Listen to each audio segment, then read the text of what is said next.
మునగా కారపొడి చేసుకుందామండి ఈరోజు. ఇందులో కావాల్సిన పల్లీలు, జీలకర్ర, శనగపప్పు, మినపప్పు, సాయమినపప్పు, ధనియాలు, చింతపండు, కొన్ని ఆవాలు కొద్దిగానే వేసుకోండి నచ్చితే, లేదంటే అవాయిడ్ చేసేయచ్చు. కారానికి సరిపడి ఎండుమిరపకాయలు. ముందుగా పల్లీలు వేపేసుకుందాం.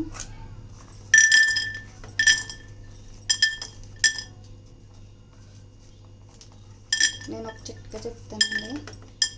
ఎక్కువ పల్లీలు మనం తెచ్చుకుని స్టోర్ చేసుకుంటాం కదా, స్టోర్ చేసుకున్నప్పుడు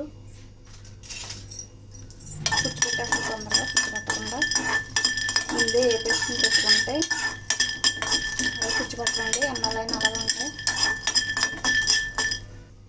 ఆయిల్ వేసుకున్నామండి. కొద్దిగా ఆయిల్ వేసుకుని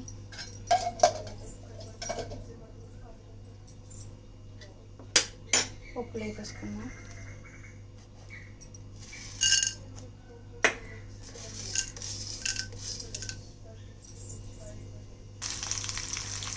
పప్పులను ధనియాలు అన్నీ వేసుకున్నాము బాగా.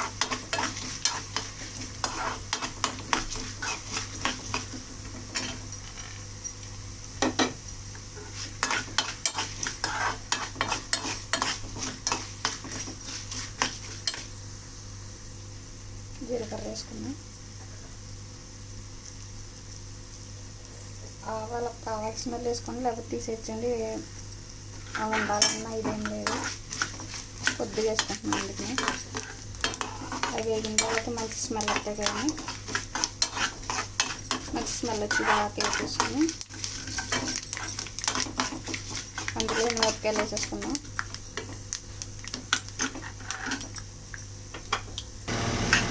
మిరపకాయలు కూడా వేసేసుకుని వేపించుకుందాం. మిరపకాయలు పెద్ద వేయక్కర్లేదండి, ఎక్కువ వేగితే మాడిపోతాయి కదా. కొద్దిగా టీటీ వేగిన తర్వాత చింతపండు కూడా వేసేసుకున్నాం. చింతపండు బాగా వేగాలి. వేగితే 4 రోజులు ఎక్కువ స్టోరేజ్ ఉంటుంది.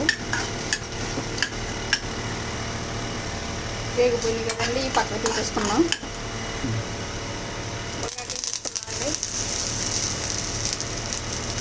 కడిగి శుభ్రంగా ఆరబెట్టేసుకోండి.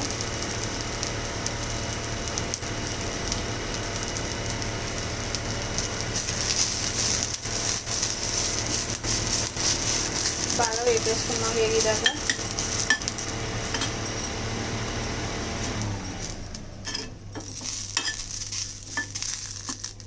కొంచెం ఆయిల్ వేసుకున్నాం.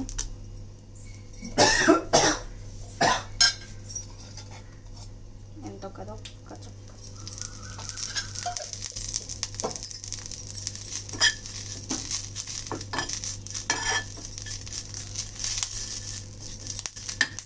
బాగా వేసుకున్నాను. పచ్చివాసన పోయేదాకా క్రిస్పీగా వచ్చేలాగంతా చేత్తో మెదిపితే మెదిలేలాగా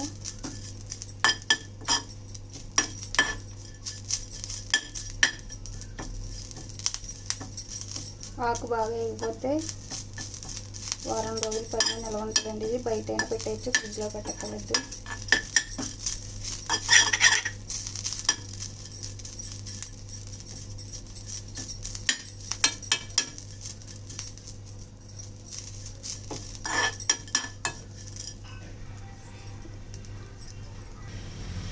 ఇలాగే వేపేసుకోవాలండి. మొత్తం ఆకంతా ఇలాగ పొడి పొడిలాడుతూ వచ్చేయాలి. ఎలాగంటే పట్టుకుని చూసామంటే మొత్తం ఇలాగా క్రిస్పీగా అయిపోవాలి. అప్పుడే టేస్టీగా ఉంటుంది. 4 రోజులు నిల్వ ఉంటుంది. ఇవన్నీ ఇంకా మిక్సీ పట్టేసుకుందాం.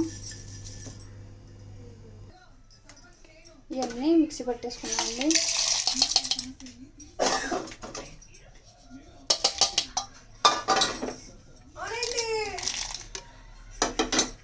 ఆకు లాస్ట్ వేసుకుందాం.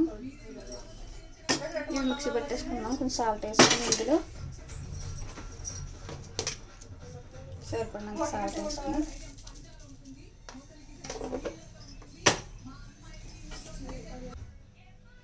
ఇలా కచ్చాపిచ్చాగా మిక్సీ పట్టుకున్నాం కదండి. ఇలా పట్టుకున్నాక వేసేసుకున్నాం. చేసేసుకుని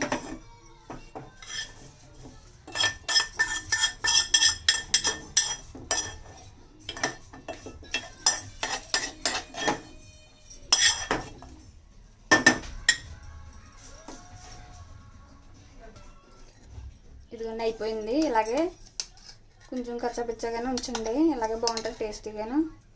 సరిపోతుంది, బాగా మెత్తగా ఆడద్దు. అయిపోయింది. ఇదిగోండి మునగాకు కారపొడి రెడీ అయిపోయిందండి. చాలా బాగుంటుంది, కంటికి కూడా చాలా మంచిది. ట్రై చేయండి ఒకసారి. లైక్ చేయండి, సబ్స్క్రైబ్ చేసుకోండి.